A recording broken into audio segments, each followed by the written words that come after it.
What happens when a stranger in the audience knows more about your family than you do? Dr. Phil stood frozen, his hands still raised mid-gesture, eyes locked on the woman who had just stood up from the third row. The studio, usually buzzing with energy, went completely silent. "Stop the tape," he said quietly, his voice cutting through the stillness like a knife. Nobody moved. Nobody breathed. Because what that woman had just said wasn't supposed to be said. Not here. Not now. Not ever. And in that moment, everything this family thought they knew was about to shatter. 30 minutes earlier, the Garcia family had walked onto the Dr. Phil stage like any other guests. Maria Garcia, 42, sat in the center of the burgundy sofa, her hands folded tightly in her lap. To her left, her husband Carlos, 45, stared straight ahead with the hollow expression of a man who'd stopped sleeping weeks ago. Their daughter, 16-year-old Sofia, sat on the edge of the couch, her leg bouncing nervously. They were there for what seemed like a straightforward case. Sofia had been skipping school, staying out past curfew, and repeatedly lying to her parents about where she was going. It was the kind of teenage rebellion Dr. Phil had handled hundreds of times. "Sofia," Dr. Phil began, settling into his chair with that signature lean-forward posture. "Your parents say they don't know who you are anymore. Talk to me." Sofia shrugged, her arms crossed defensively. "They wouldn't understand." "Try me," Dr. Phil said gently. "Help me understand what's going on." But what Sofia was hiding wasn't typical teenage rebellion. It was something far darker. The conversation progressed slowly. Maria explained how Sofia had always been a straight-A student, involved in choir, always home by dinner. Then 6 months ago, everything changed. The grades dropped. The friends changed. The late-night phone calls started. "I found messages on her phone," Maria said, her voice breaking. "She's been meeting someone. A man. We don't know who he is or what he wants with our daughter." The audience murmured. Dr. Phil's expression shifted from curious to concerned. "Sofia, who have you been seeing?" he asked directly. "It's nobody," Sofia said, but her voice wavered. "Just nobody important." Carlos leaned forward. "We tracked her phone. She's been going to the same address repeatedly. When we tried to go there, she had a complete breakdown. Dr. Phil paused, studying Sofia's body language. The way she wouldn't make eye contact. The way her hands trembled slightly. The defensive posture that seemed less like rebellion and more like protection. "Sofia," Dr. Phil said softly, "are you protecting someone?" The question hung in the air. Sofia's eyes filled with tears, but she said nothing. That's when the woman in the third row stood up. She was in her late 50s, with graying hair pulled back in a neat bun. She wore a simple blue cardigan and jeans. She looked like any other audience member, except her hands were shaking, and her face had gone pale. "Dr. Phil," she said, her voice barely above a whisper. "I need to say something." The cameras swung toward her. Dr. Phil turned, slightly annoyed at the interruption but maintaining his professional composure. "Ma'am, we're in the middle of—" "I know where Sofia has been going," the woman interrupted, her voice gaining strength. "I know because she's been coming to see my son." The studio went still. Maria Garcia's head snapped toward the woman. Carlos stood up from the couch. Sofia buried her face in her hands. Dr. Phil froze. His hand was still raised mid-gesture. His mouth opened slightly but no words came out. "Stop the tape," he said quietly. Then louder, "Stop the tape right now." The red recording lights blinked off. The audience remained silent, everyone's eyes moving between the woman, the family, and Dr. Phil. He walked slowly toward the woman, his expression unreadable. "Ma'am, what's your name?" "Patricia Moore," she said, her voice shaking. "And I've been sitting here for 30 minutes trying to decide if I should say anything. But I can't. I can't stay silent anymore." Dr. Phil gestured to his producer in the wings. "Robin, bring a chair." Ms. Moore, please come down here. Patricia walked down the aisle, her legs visibly trembling.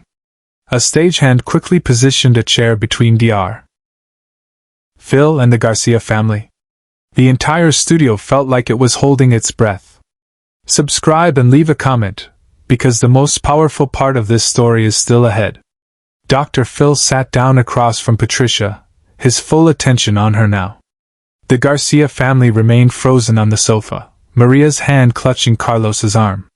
Patricia, Dr. Phil said gently, tell me what you know. Patricia took a shaky breath. 6 months ago, my son Michael was diagnosed with stage 4 lymphoma. He's 17 years old. The doctors, they gave him maybe a year. The audience gasped. Maria's hand flew to her mouth. Michael has been going through treatment. Patricia continued, tears streaming down her face now. He's been so isolated, so alone. All his friends stopped visiting because they didn't know what to say. And then one day, he told me he'd met someone online. A girl his age. Someone who understood. Sofia had started crying silently, her shoulders shaking. That girl, Patricia said, looking directly at Sofia, was your daughter. The revelation hit the studio like a physical force. Carlos stood up abruptly. You're saying my daughter has been seeing your dying son? They haven't been dating, Patricia said quickly, raising her hands. Michael showed me their messages. They've been talking. Just talking. About life, about fear, about what it means to be young and scared. Sofia has been visiting him during his treatment sessions. Sitting with him. Reading to him. Being the only person who treated him like he was still human, not just a sick kid. Dr. Phil turned slowly to Sofia. Is this true? Sofia nodded, unable to speak through her tears. Why didn't you tell us?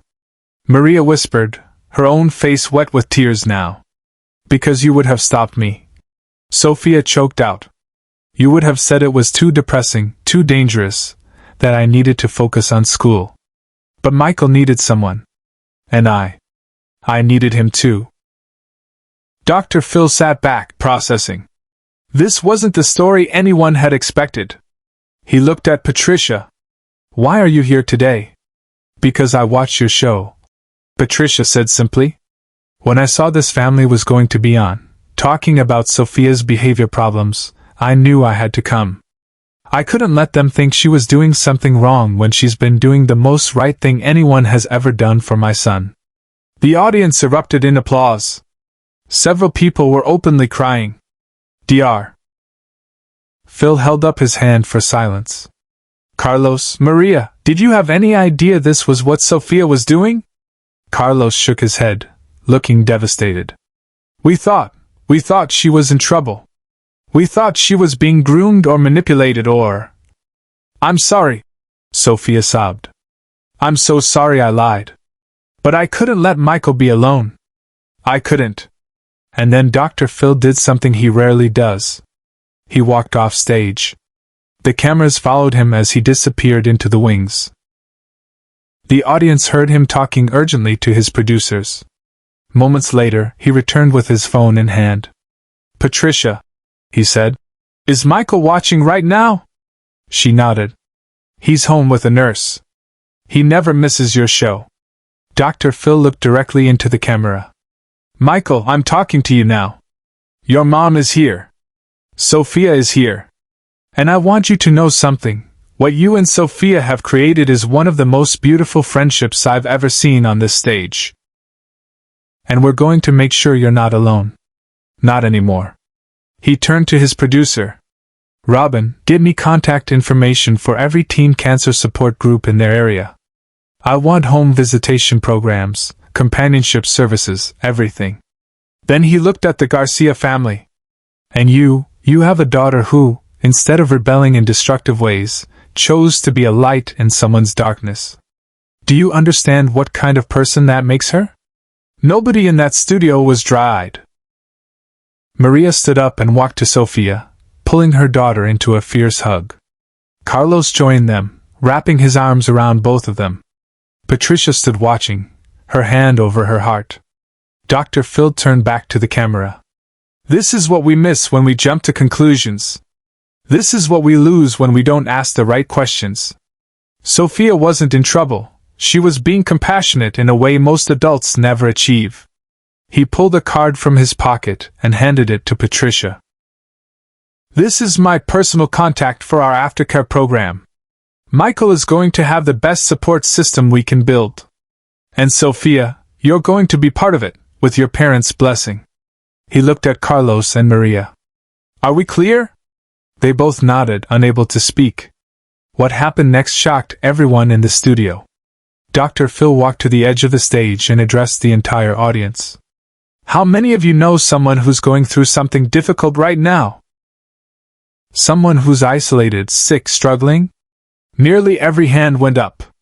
And how many of you have been too afraid to reach out because you don't know what to say? The hands stayed up. This 16-year-old girl just taught all of us a lesson. Dr. Phil said, his voice thick with emotion.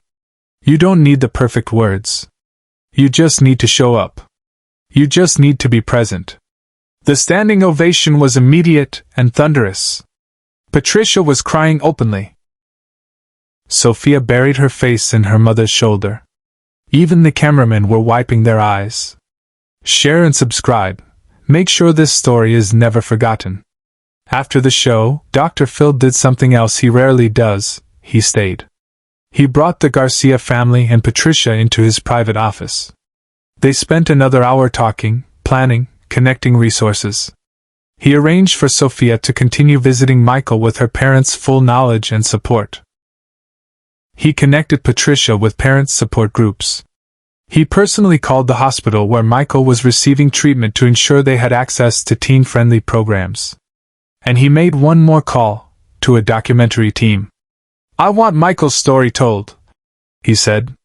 I want people to see what real courage looks like. 6 months later, Dr. Phil received a letter. It was from Michael Moore, written in careful handwriting that showed the weakness in his hands but the strength in his spirit. Dr. Phil. I'm writing this from my hospital bed. The doctors say I'm responding to treatment better than they expected. They say my positive attitude is helping.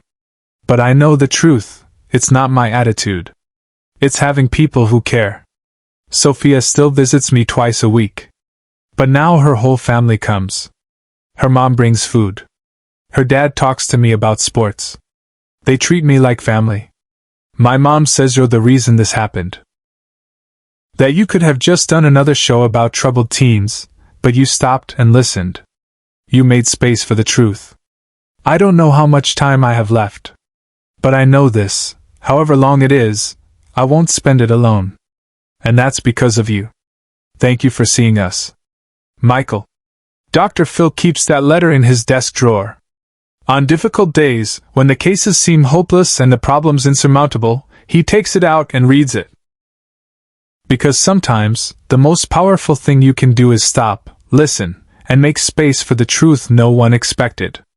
The Garcia family never appeared on television again. But they didn't need to. Their story had already changed lives, not just Michael's, but hundreds of others who saw that episode and decided to reach out to someone who needed them. Patricia Moore became an advocate for teen cancer patients, speaking at schools and hospitals about the importance of peer support. And Sofia? She went on to study social work, inspired by that day in the Dr. Phil studio when her secret act of kindness became public knowledge. The lesson remains, sometimes the people we think are in trouble are actually the ones doing the most good. Sometimes the rebellion isn't against rules, it's against the loneliness and isolation that our rules accidentally create. And sometimes, all it takes is one person willing to stand up in an audience and tell the truth nobody knew they needed to hear.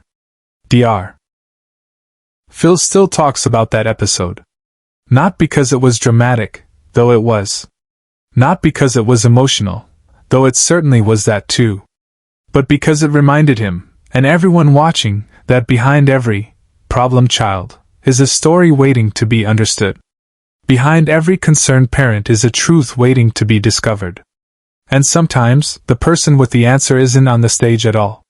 Sometimes, they're sitting in the third row, trying to decide if they should speak up. That day, Patricia Moore decided to speak. And in doing so, she saved more than just Michael's spirit. She saved the family from destroying itself over a misunderstanding. That's the power of truth. That's the power of compassion. And that's why Dr. Phil will always make space for both. 3 years later, the ripple effects of that single episode continued to spread. Michael Moore beat the odds. Against every medical prediction, his cancer went into remission. He graduated high school with Sofia by his side at the ceremony, both of them wearing matching bracelets that read, "Show Up." They started a non-profit together called the Third Row Project, named after the seat Patricia had occupied that day. The organization connects isolated teens facing serious illness with peer companions who commit to simply being present.